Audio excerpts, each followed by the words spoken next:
Bolje čaša vina stara nego vode cela bara. U vinu se čovjek divi, a u vodi žabac živi. Zažda use vodu nećem, nisam žabac da kretečem. Moje deda vina pio, pa je uvek crven bio.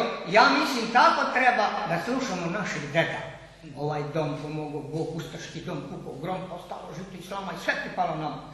Rakija je rekla kad se pekla da se mora piti, druga ne može biti, a i vino je reklo kad je vrilo da se mora piti, drugo ne može biti i kaže ovako: často ga mi krsta, sve do malog prsta, ispije čašu i gosti svi.